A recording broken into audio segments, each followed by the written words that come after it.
Namaste.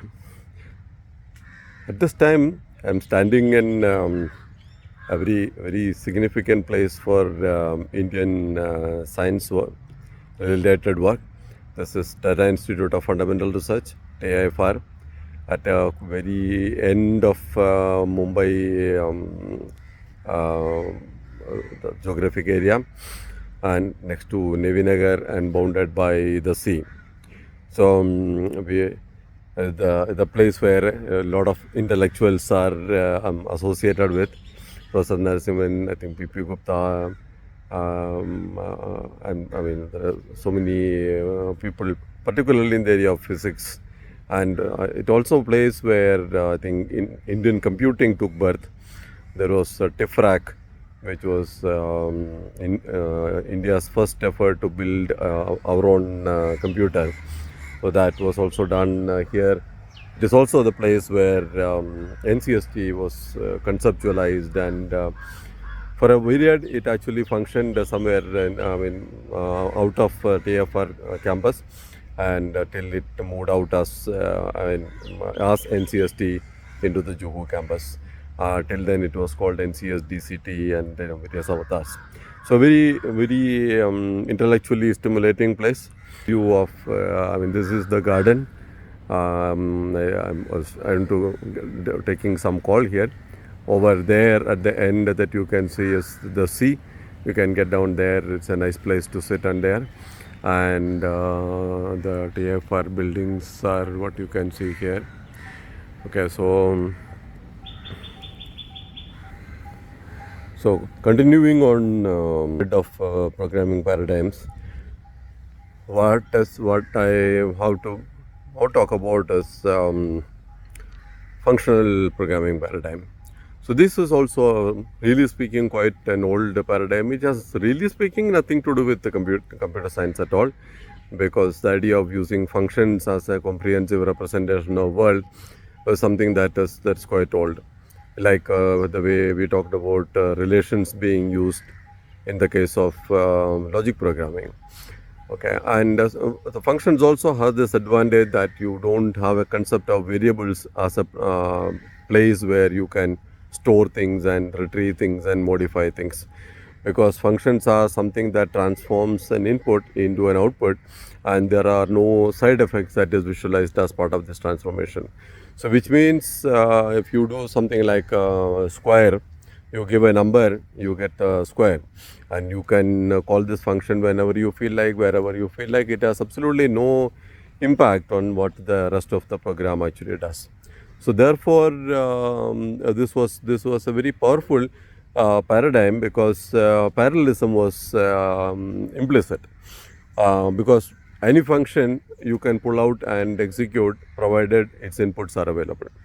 So this gives you a simple way to control parallelism, and a simple way to identify what is parallelizable, what is not parallelizable, and to even schedule those parallel units at your convenience as and when resources are available.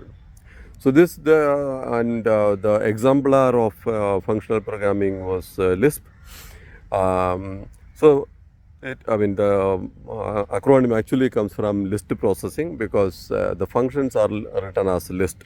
So if you want to say something like a square of x, you'll say open bracket square x close bracket.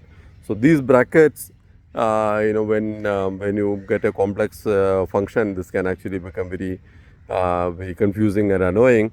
And Lisp slowly got the unpleasant acronym called lots of insignificant stupid parentheses.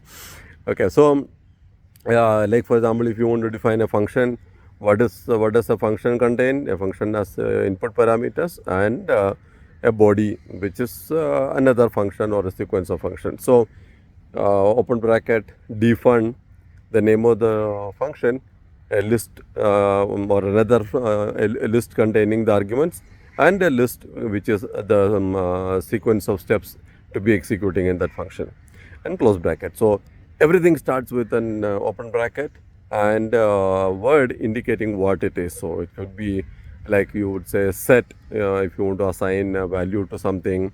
you would say plus x3 to say increment the value of x by 3 and so on.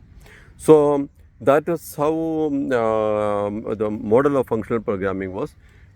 But making general purpose programming languages out of this was little complex to make it comfortable for building normal logic and all that.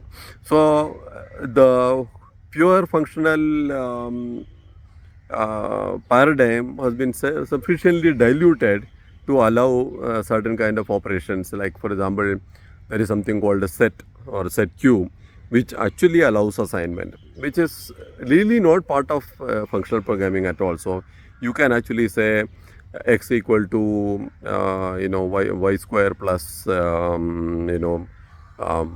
square root of a. Okay, and so you will actually say open bracket set q x and then write the expression there. So and you also have sequences of such expressions can be done one after the other. So these were mechanisms that Lisp introduced. It even had loop structures, which also didn't quite easily gel with it, but you can find way of interpreting it. So you can actually say do something, n number of times, or so you could kind of create a sequential or procedural programming feel sitting inside Lisp. Okay, this is different from how Prolog did it. Prolog made there was no easy way to do that that kind of structures. So and then there are other variants of Lisp and other functional programming paradigm that came in. I think Haskell and Lisp also created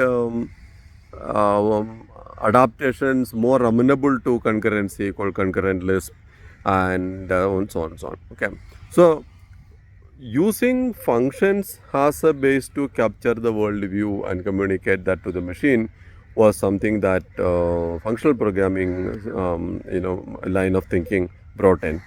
And I had the opportunity to work in Lisp for fairly large projects, for resource scheduling projects, which we did with oil coordination committee and all that at that time. It is nice, but except that, as I said, this parenthesis can become very overwhelming at some point in time, and so you need to be very, very disciplined in the way you indent your code, so that the structures becomes relatively simpler. And the compromises made in order to make it more comfortable for sequential programming or programming on normal machines also somewhere lost the charm of a pure functional programming idea. Okay, so that was also there. So anyway, I think this is something that was worth knowing about, because it was a different way to think about the world and communicate, and it had provided an easy alternative to the von Neumann model from parallelism point of view, from analysis point of view, and all that. So that is it. So understanding a bunch of these paradigms and doing small exercises through that would give you a feel of programming from a much higher level, and you will appreciate the challenges in building that kind of an environment. Okay, so we'll stop there. Take care, and so till we meet again.